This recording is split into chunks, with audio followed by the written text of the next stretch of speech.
ustedes entienden la fisiología del calor, pueden estimular la termorregulación inclusive sin calor. ¿Entienden? Eso es lo que yo quiero que aprendan hoy. Diferencias entre radiaciones ionizantes y no ionizantes. Todos los elementos físicos son radiaciones no ionizantes. A partir de ahí, hasta los rayos ultravioleta en un determinado espectro, el último es ionizante.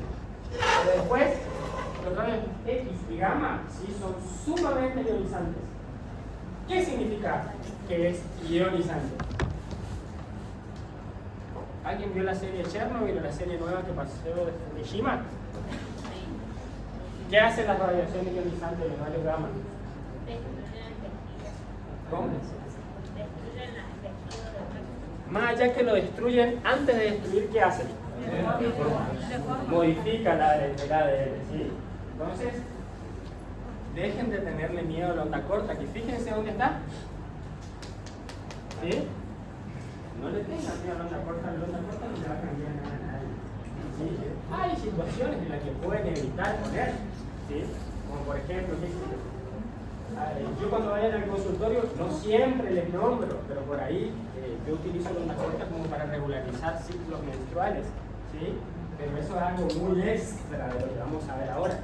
Pero salvo esa situación, o estimular el metabolismo intestinal, o trabajar con constipaciones por ahí, los chicos que van sabiendo yo trabajo con eso, pero en la costa no le hace mal a nadie. A ver, el costo-beneficio siempre, si tienen una embarazada y tienen que elegir entre poner onda corta y no, en la zona, si ponen en la zona normal no va a pasar nada. Es una contraindicación relativa. El costo-beneficio es si apruebo la materia o me cagan a todo eso, ¿sí? Pero no hay mucho que preocuparse. Simplemente corriente eléctrica, como que le pongan corriente eléctrica en la espalda de una persona. Yo le voy a dar los lineamientos para que sepan elegir que la gente, y si en su momento, de cada semana, cuando tengamos los prácticos de la onda corta, andan en onda corta, bueno, los que vienen conmigo van a tener onda corta, porque ya están en onda corta, sí, lo que tenemos nosotros, pero para que sí anden para el resto de la solución. Así pueden experimentar cosas muy lindas como van a hacer con la radio. Diferencia entre calor y temperatura, ¿sí? Están relacionadas, no son lo mismo. Fíjense lo que dice. Calor es la cantidad de energía dentro del cuerpo y la temperatura es la forma de cuantificar. El calor se mide en calorías, la temperatura se mide en grados, Celsius, Kelvin o Fahrenheit. Por ende, la presencia de calor, ¿sí?, en dos volúmenes distintos va a marcar la diferencia de calorías.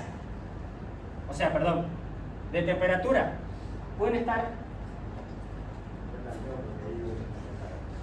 La diferencia de dos volúmenes líquidos pueden tener la misma temperatura, pero obviamente van a tener diferente cantidad de calorías. Porque las calorías necesarias para generar un trabajo en un mayor volumen van a ser más mayores. Por ende, si yo caliento, agito las moléculas en un volumen mayor, ¿este se enfría más rápido o menos rápido? Rápido, ¿cómo se? Cuando tenemos un volumen mayor, ¿se enfría más rápido o más lento?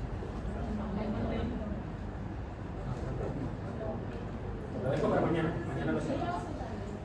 Cuando se enfría, porque todo cuerpo que se calienta se va a enfriar, ¿sí?, por los dos mecanismos más comunes que existen, por tres en realidad, que son la conducción, la convección y la evaporación, ¿sí? Fíjense todo y mañana lo cerramos, porque eso es sumamente importante. Igual a lo largo de la clase se van a dar cuenta cuál es la razón, ¿sí? Son dos conceptos básicos, ¿sí?, que tienen que saber, ¿sí? No es que el único que pregunta fino la frecuencia no final soy yo, ¿sí?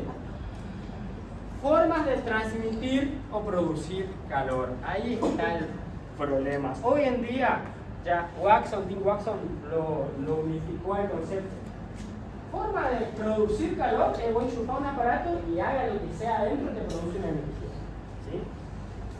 La forma de transmitir es lo importante.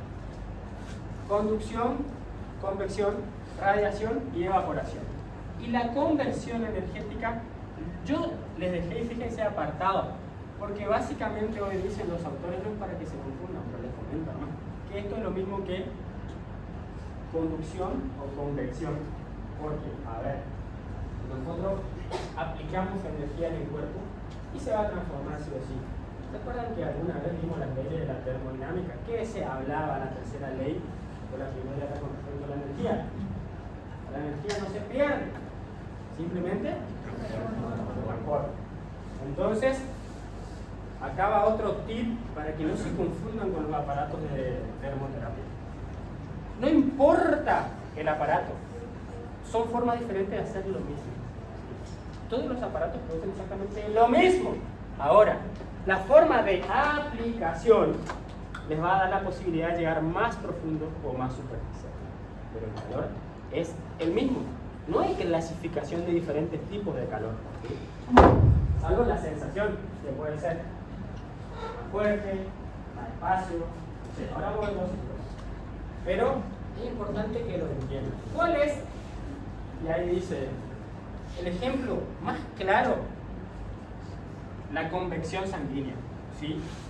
La circulación sanguínea y la vasodilatación, el fenómeno madre de la termorregulación, es un fenómeno que calienta o enfría. Enfría. Si hay vasodilatación intraocular y se quiere refrigerar, por eso hay situaciones en las que ustedes pueden utilizar calor en periodos agudos. Es más, Tim Watson, antes de escribir su libro, en los artículos que estaba haciendo para investigar y después armar el texto, aplicaba onda corta, o sea, en realidad dice diatermia de onda corta pulsada, ¿sí? En los testículos, por ejemplo. Sabemos que no es una radiación ionizante, no le va a producir cambios al ADN, ¿sí? Pero bueno, esto es para que ustedes vayan enlazando. Porque ustedes se van a dar cuenta que pueden hacer 1 millón de cosas con el calor, o pueden hacer 1 millón de cosas con el efecto de la termorregulación sin aplicar calor. ¿Sí? ¿Qué es eso? Por ejemplo, sabemos que el aumento de la circulación intestinal se puede estimular con el calor. Una compresa caliente, una onda corta, cruzadito, o terapia manual en el cuello. ¿Sí? Terapia manual en el cuello porque los ganglios parasimpáticos que controlan la actividad intestinal están en el cuello. Por eso es importante que sepas que el sistema nervioso autónomo. Y por eso, todos los que van al consultorio ven a los pacientes haciendo limpia parabrisas, mover la pierna con el flota-flota acá abajo.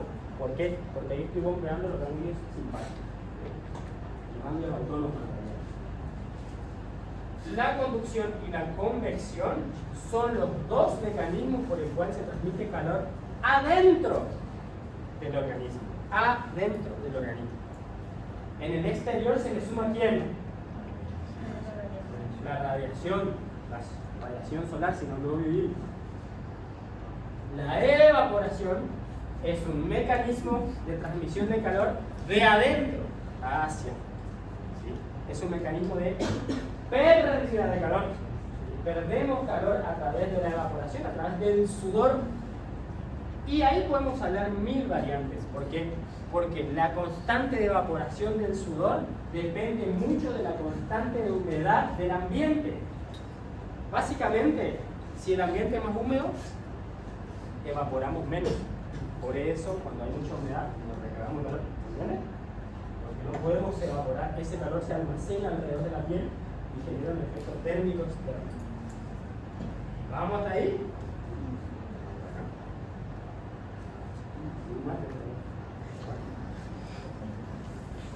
Y conversión energética es el popular efecto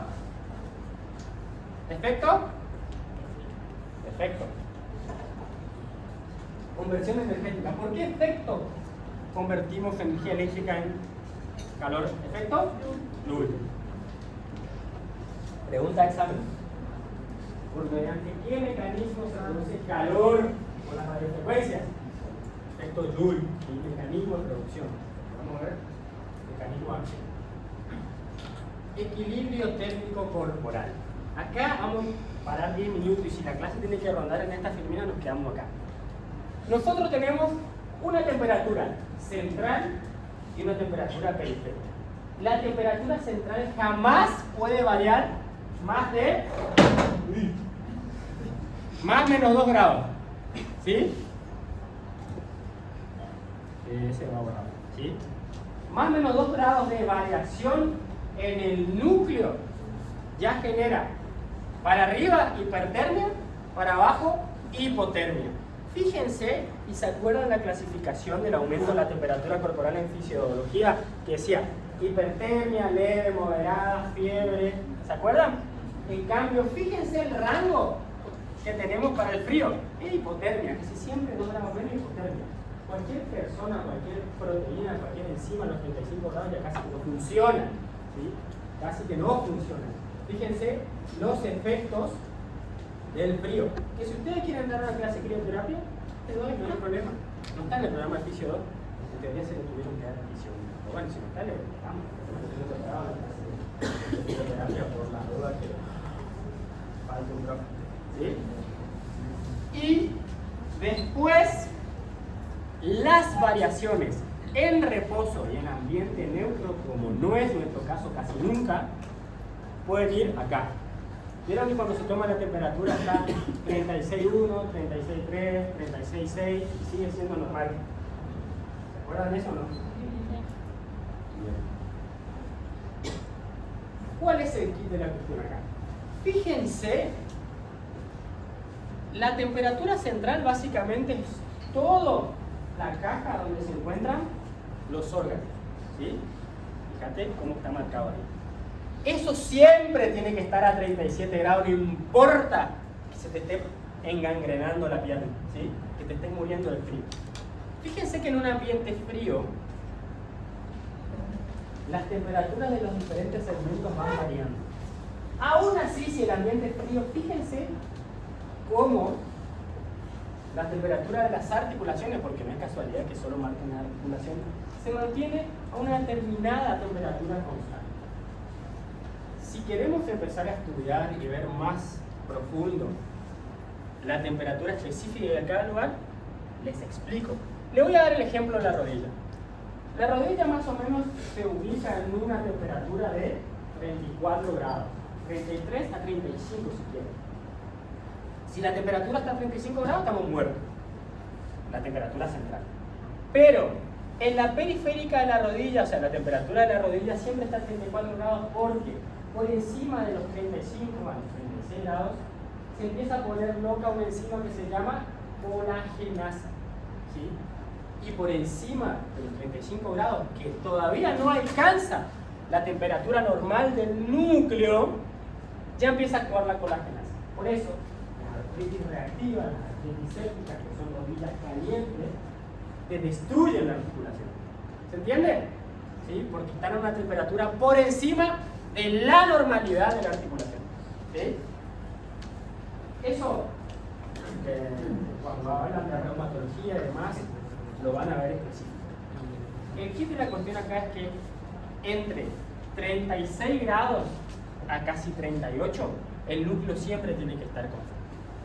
Fíjense, acá está el claro ejemplo, como acá, que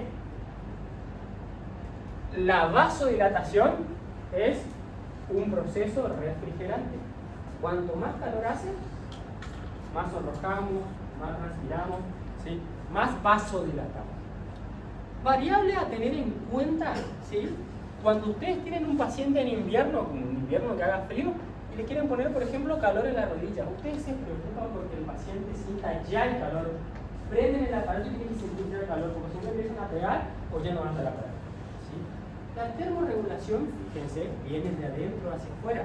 O sea que si ustedes aplican calor profundo, no importa si no sienten el instante el paciente, porque hasta 5 minutos puede tardar en agitar las moléculas y generar un efecto termorregulador. Y eso lo vamos a ver ahora cuando veamos dosis. Pero, fíjense y tengan en cuenta esto. Si estamos en un ambiente caliente, la temperatura de las extremidades también sube, por ende la de las articulaciones. Cuando estamos en un ambiente frío es totalmente distinto. Entonces, supónganse que tengan un componente inflamatorio en un paciente con temperatura periférica aumentada por un ambiente caliente, ese paciente de por sí ya está refrigerado, ¿sí? Ya está refrigerado. Entonces, si un paciente tiene un edema en un ambiente muy húmedo como el nuestro, ¿qué podemos agregar para aprovechar la termorregulación?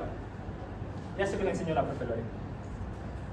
Un vendaje, ¿sí? Un vendaje. El paciente ya está vasodilatado. Usen un vendaje sin la necesidad de buscar una onda corta, ya pueden generar un efecto. ¿Qué le pueden sumar al vendaje? Siempre les preguntamos, los que vinieron conmigo, algunos se les preguntó, ¿qué podés sumar para mejorar el efecto del bombeo circulatorio de la corriente?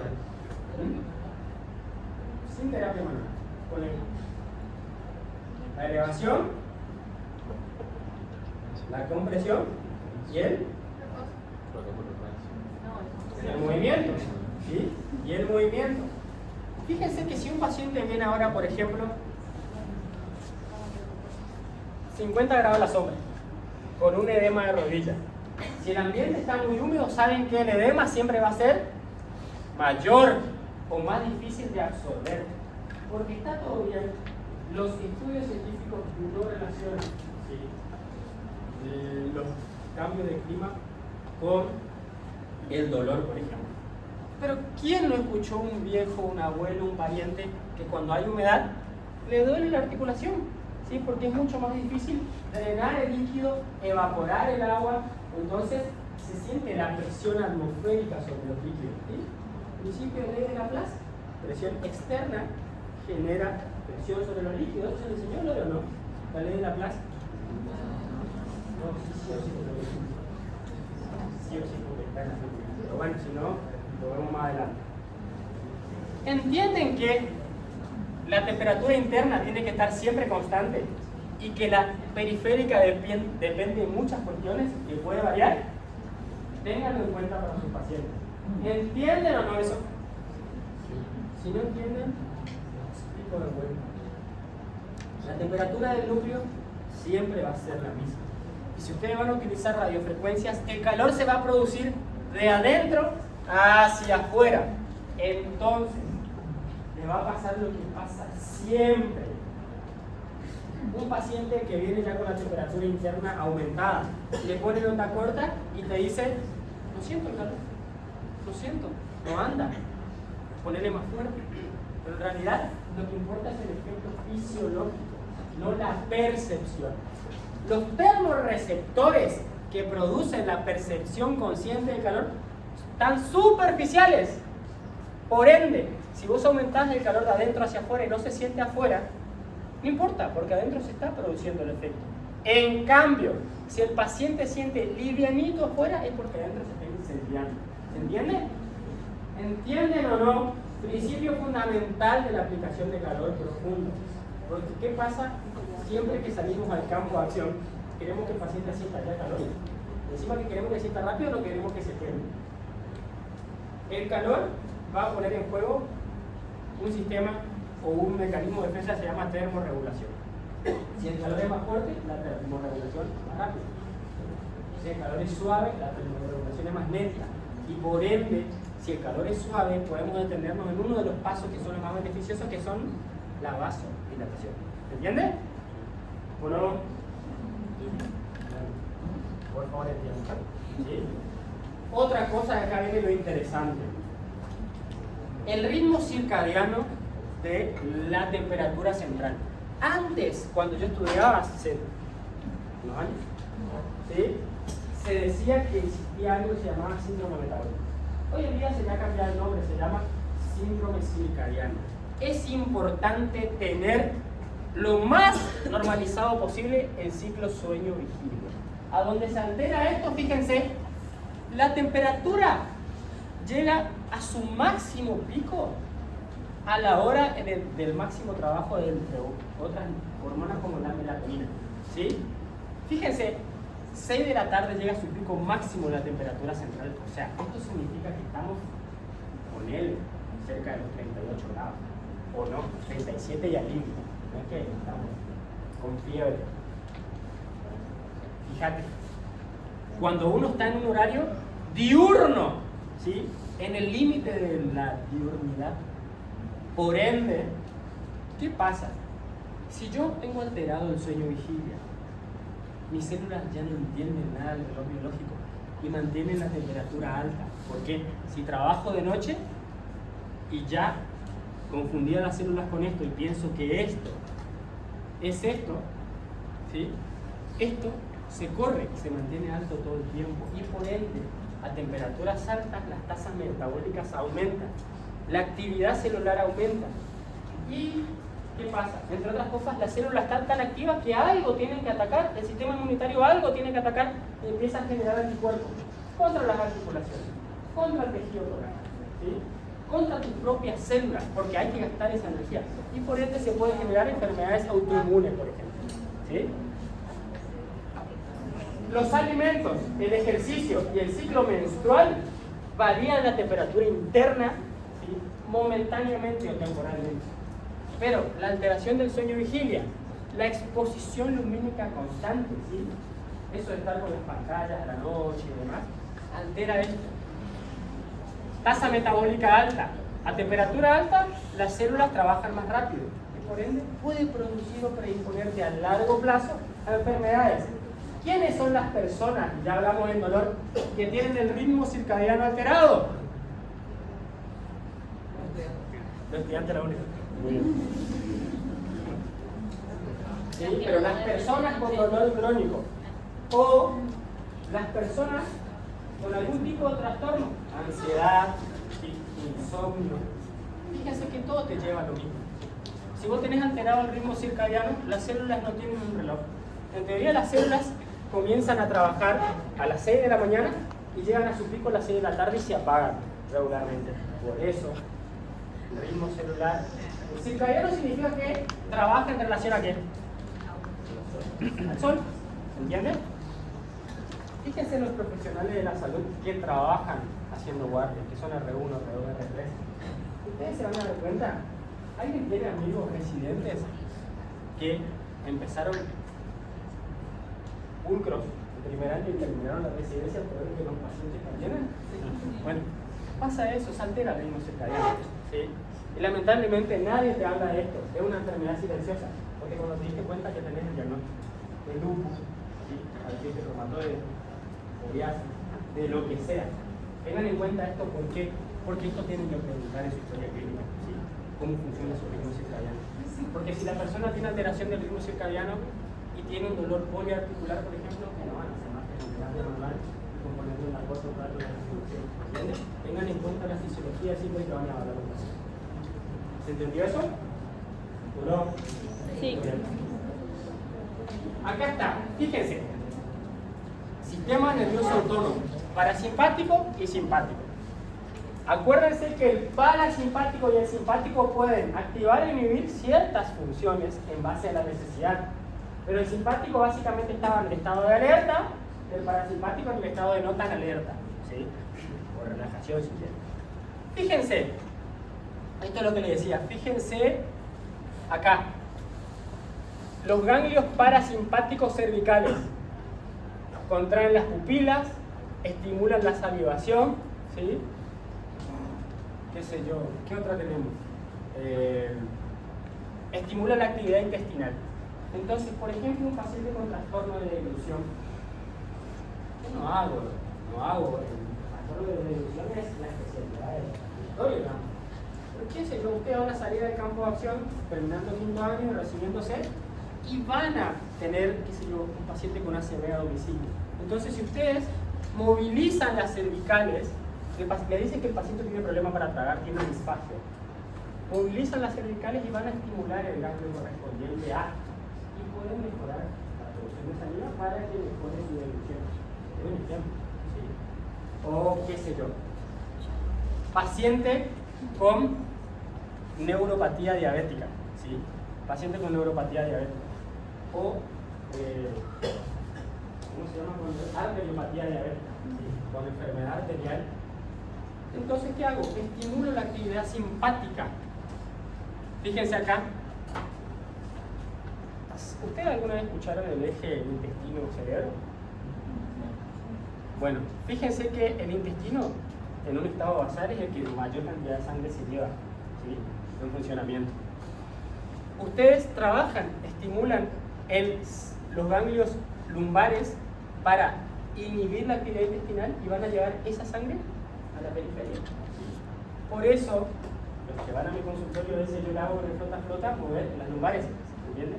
Para llevar toda la sangre posible a las extremidades para que después el trabajo sea mucho más agradable. ¿Sí? Ustedes pueden utilizar este mapa para hacer lo que se les canta. Y si el día de mañana hacen terapia manual, hacen osteopatía, hacen búsqueda, lo que sea, básense en esto, no en la magia que produce la terapia manual, sino en la fisiología. ¿Sí? Entonces, qué sé yo, el mismo principio utilizo cuando voy a trabajar, por ejemplo, solo tengo consultas por irregularidad en los ciclos. ¿Sí? Utilizo el mismo principio para tratar de regularizar el ciclo.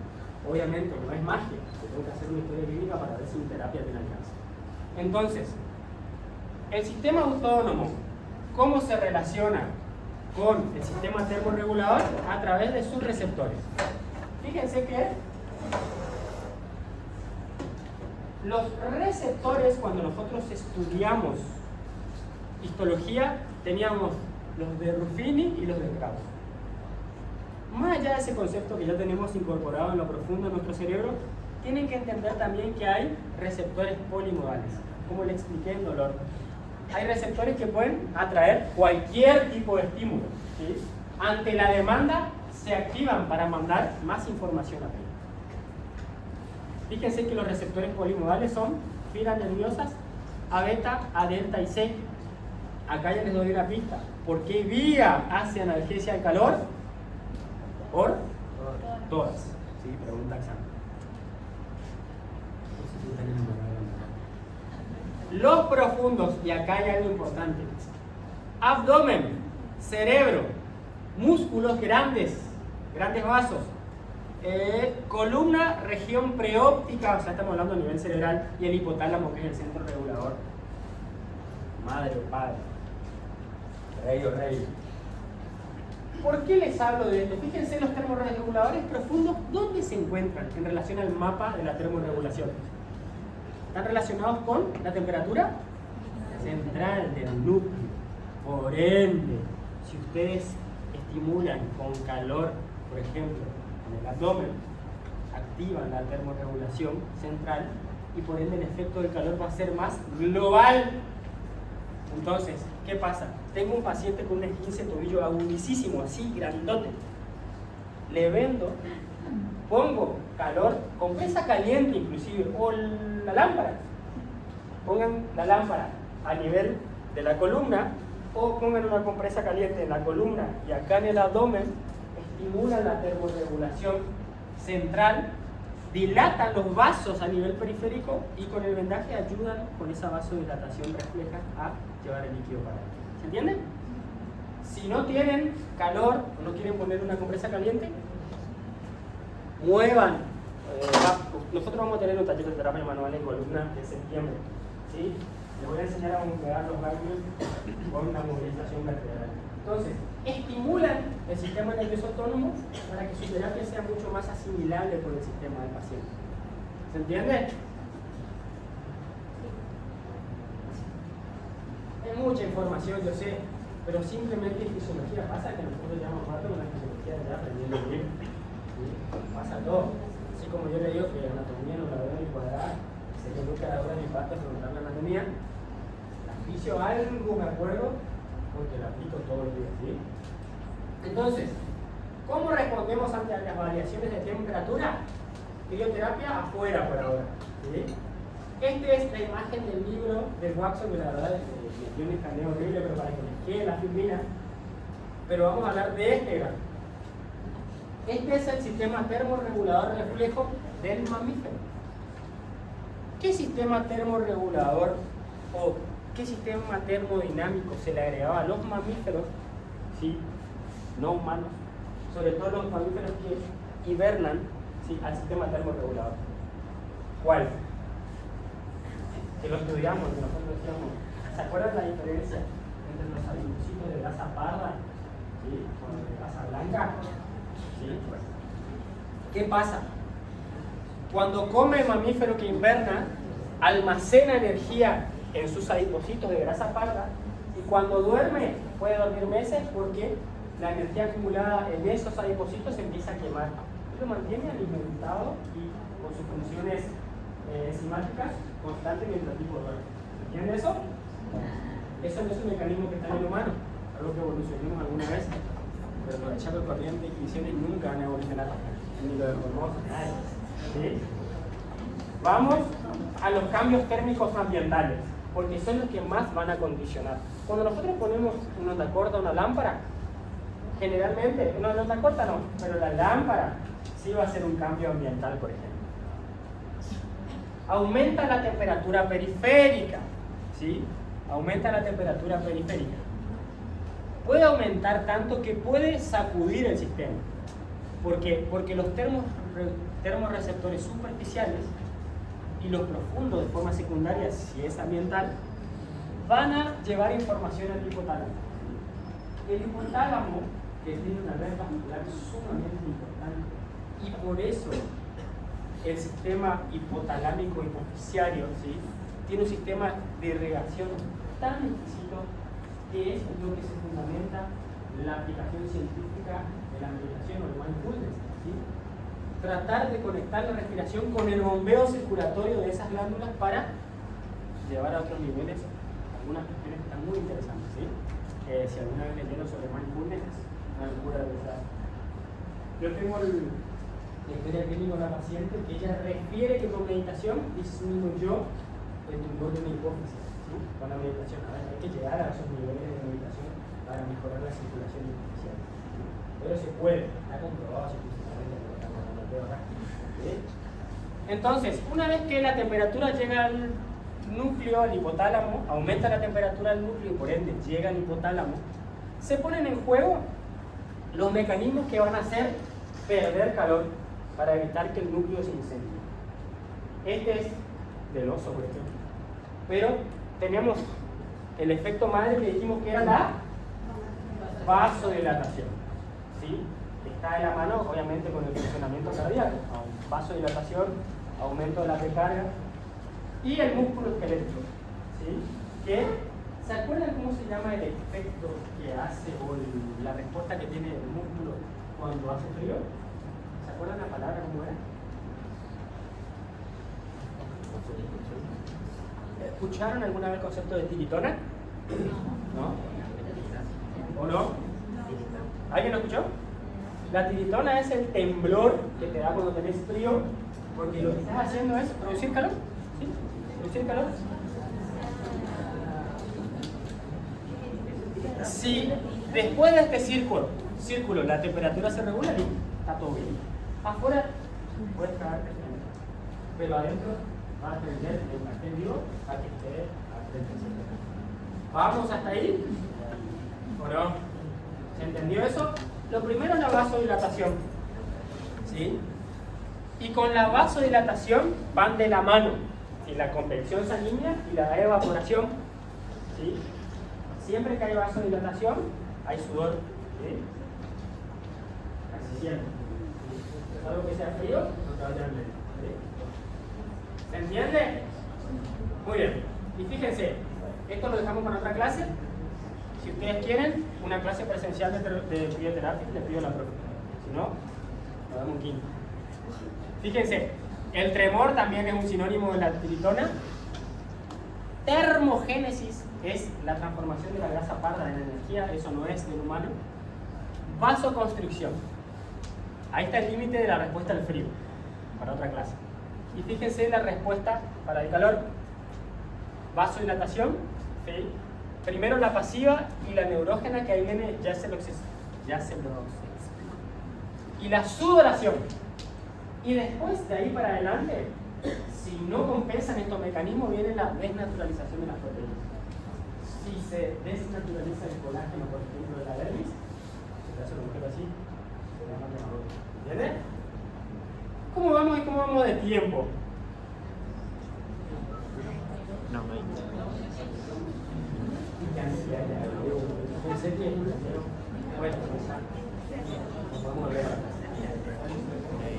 Tenemos dos formas de que el cuerpo va a producir una respuesta vasodilatadora ante el aumento de la temperatura. Una es la vasodilatación química, que la licenciada Laura Leyes se está cansada de hacerle cosas en su abultado aula virtual de ortopedia quirúrgica, que es, ¿qué tema? La inflamación. ¿Sí? ¿Sí? La vasodilatación química está mediada por la histamina, la prostaglandina y el óxido nítrico. ¿Sí? Es lo principal. ¿Sí? Entonces, este mecanismo ustedes ya saben, no hay problema con eso.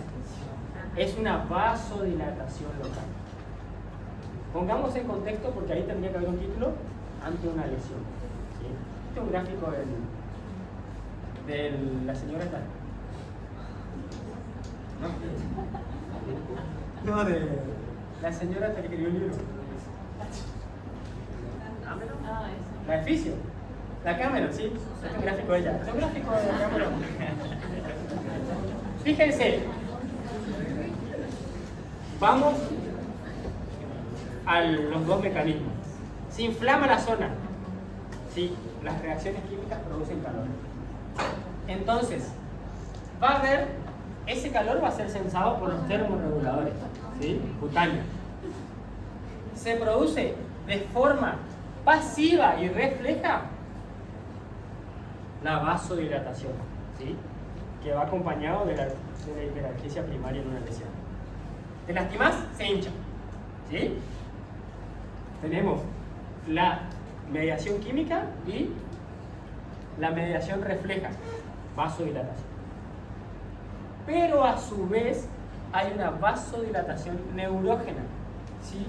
Que va a través de termorreceptores al ganglio de la raíz dorsal de la médula para disminuir la activación simpática adrenérgica y por ende producir más vasodilatación. Olvídense la palabra por ahora. ¿Sí? Tenés la inflamación química, ¿sí? Producto de la lesión, y de forma secundaria vas a tener una relajación de los vasos, del músculo liso de los vasos, que se denomina una vasodilatación refleja, que es de forma pasiva y automática, que acompaña la lesión.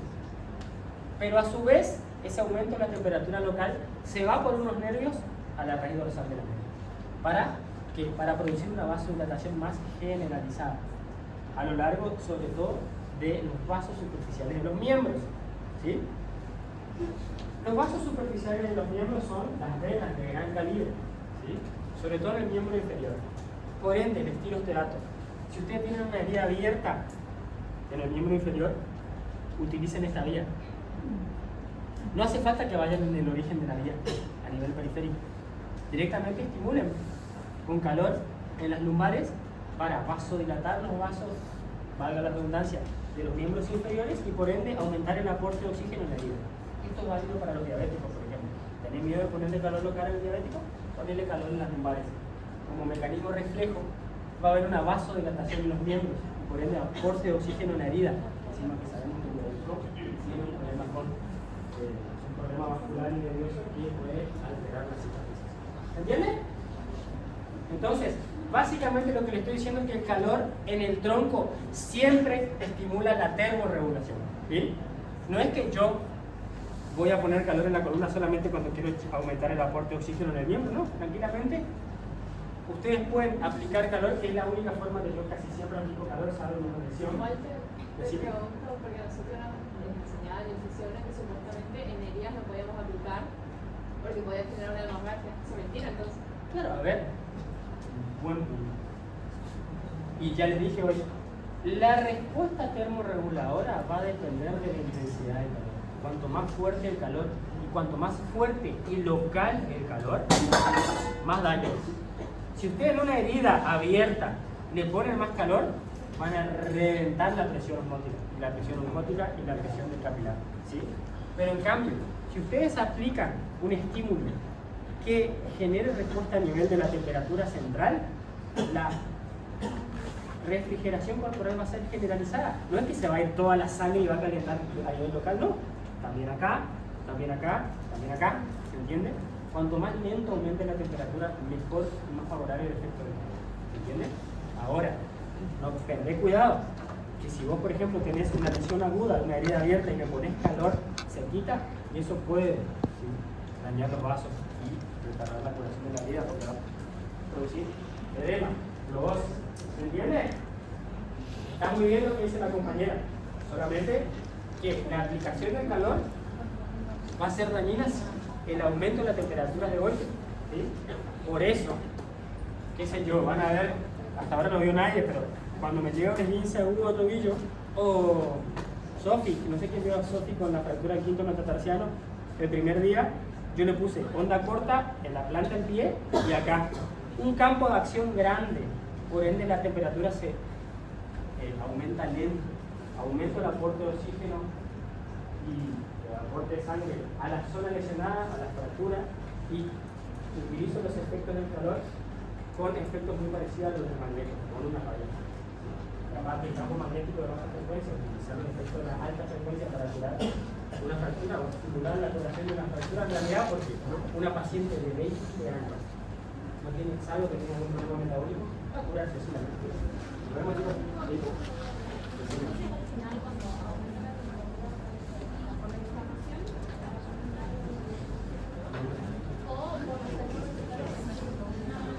A ver. Exactamente. Cuando hay lesión están estos tres niveles. Pero cuando ustedes aplican un agente, se ubican acá en estos dos, ¿sí?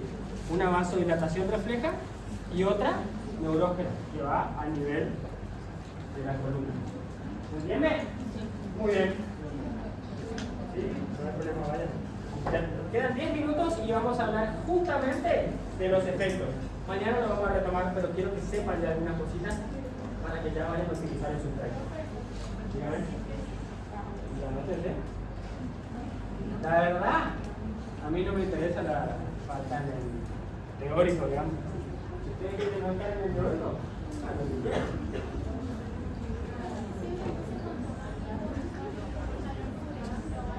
Exactamente, de eso vamos a ver, nos vemos. Entonces, fíjense, acá está la respuesta. Cuando aplicamos un agente térmico tenemos la vasodilatación, la sudoración y hasta ahí nos quedamos con la aplicación de calor.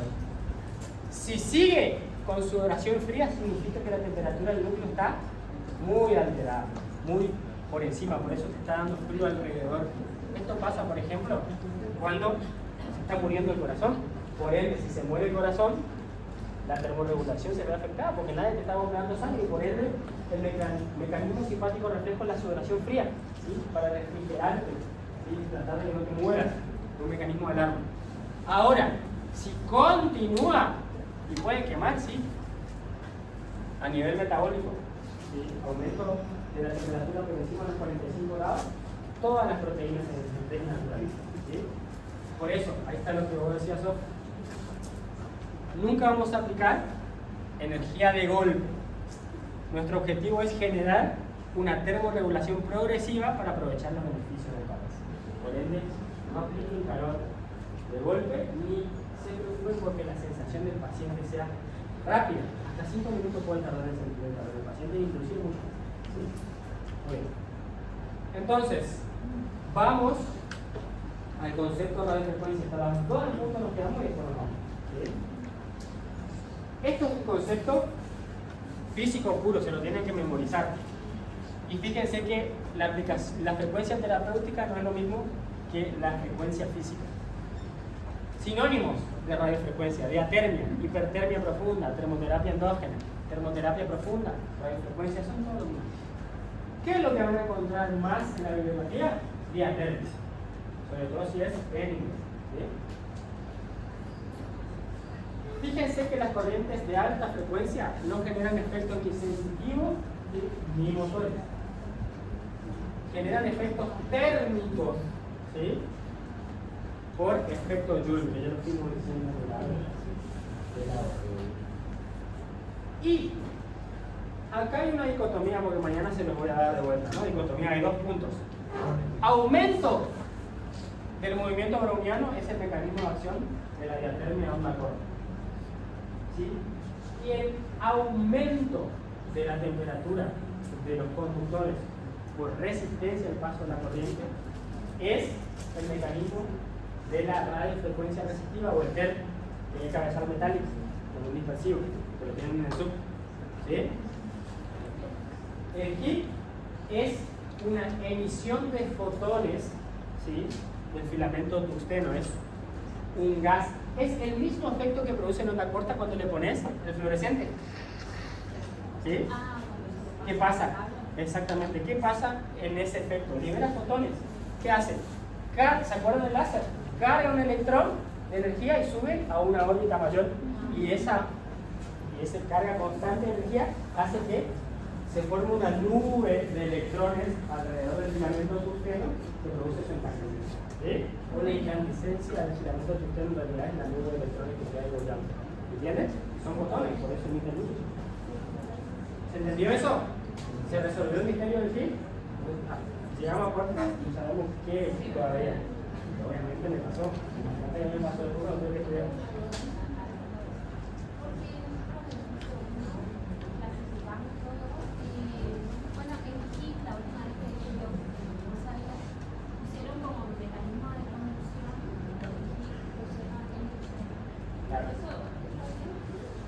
¿Saben? El HIG, que es lo que viene acá, que estamos en radiofrecuencia, el nombre de HIG viene, la palabra inducción viene de su palabra del diccionario. Inducción es hacer algo para que responda de otra forma. ¿Sí? Hago una cosa y sale otra cosa. Inducción magnética. ¿Sí? Cargo con una corriente magnética un conductor y se genera un campo eléctrico alrededor y viceversa. Eso es la inducción. Por ende, ¿qué pasa con el HIG? Es pasar corriente eléctrica por el conductor e inducir a la incandescencia, ¿sí? Inducir la transformación de fotones, ¿sí? Generador inductivo calor. Es una cuestión de, como todo lo que pasa en fisioterapia, es una cuestión de la academia más que un principio físico, ¿sí? Imagínense que el primer gran aparato de termoterapia, ¿cuál fue? Antes de onda corta. No, el infrarrojo más moderno. El ultrasonido.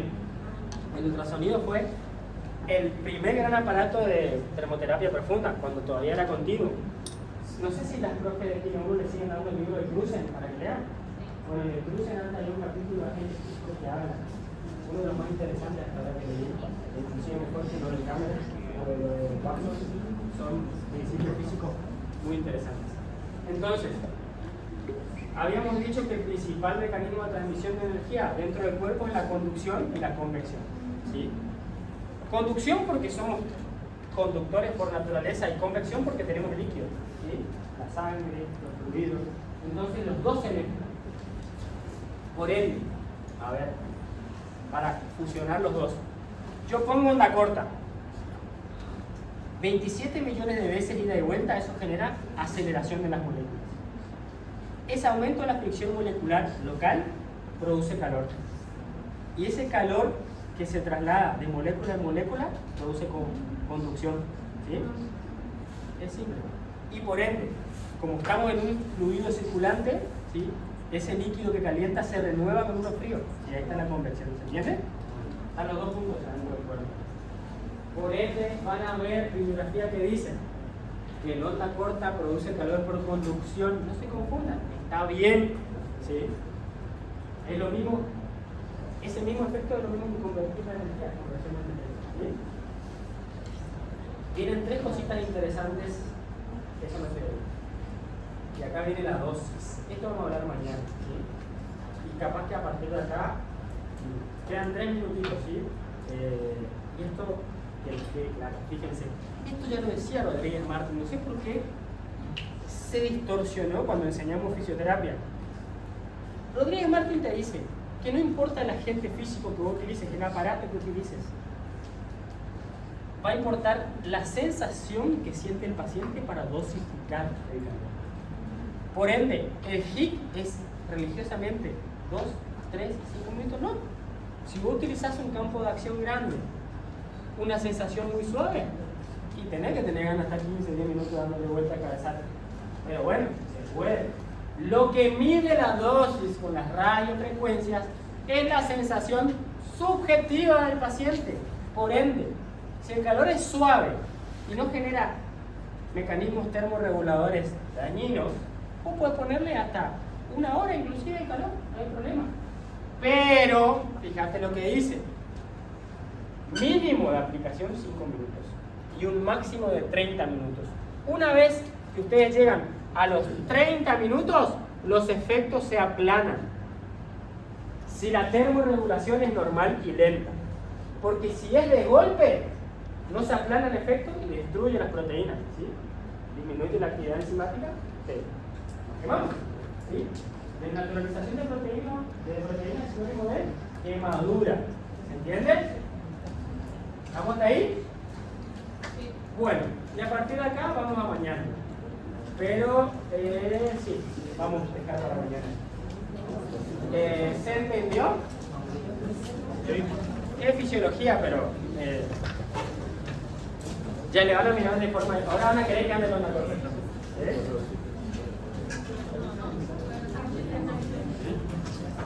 Están libres.